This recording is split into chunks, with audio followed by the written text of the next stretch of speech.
Rojava'daki katliamın sadece Kürtlere yönelik olduğunu düşünüyorum. Kürt kimliğini yok etmeye çalışıyorlar.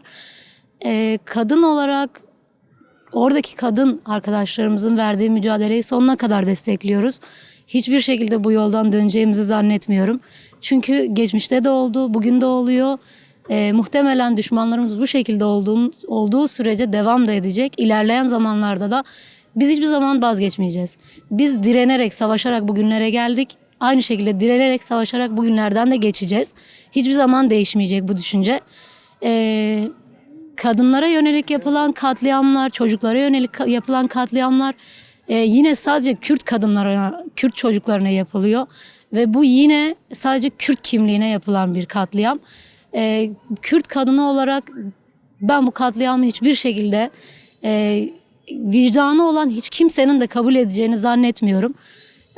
Umarım kimse bu katliamı sessiz kalmaz. Umarım herkes vicdanıyla karar verir. Çünkü sadece Kürtlere yapılan bir katliam. Bunun nedeni Kürtlerin ne kadar güçlü olduğunu biliyorlar. Ve Kürtlerden korkuyorlar. Daha da güçlenmelerinden korkuyorlar. Şu an herkesin susmasının sebebi bu zaten. Kürtlerin özerk olmasından korkuyorlar. Onlar ne kadar korkarlarsa korksunlar. Yani özerk olacağız. Kürt kökenli diyenler de oluyor. Maalesef ki biz evet Kürt kökenliyiz ve hala varız. Kürt kökenli deyip kimliğimizi, geçmişimizi sadece hatırlıyorlar. Şu anki varlığımızı yok ediyorlar. Biz şu anda varız. Geçmişte de vardık, şu anda varız.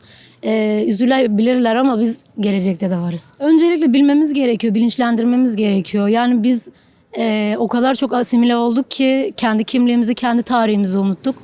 Elimizden geldiğince tarihimizi unutmamalıyız. Çünkü tarihimiz hep kanla dolu, hep savaşla dolu.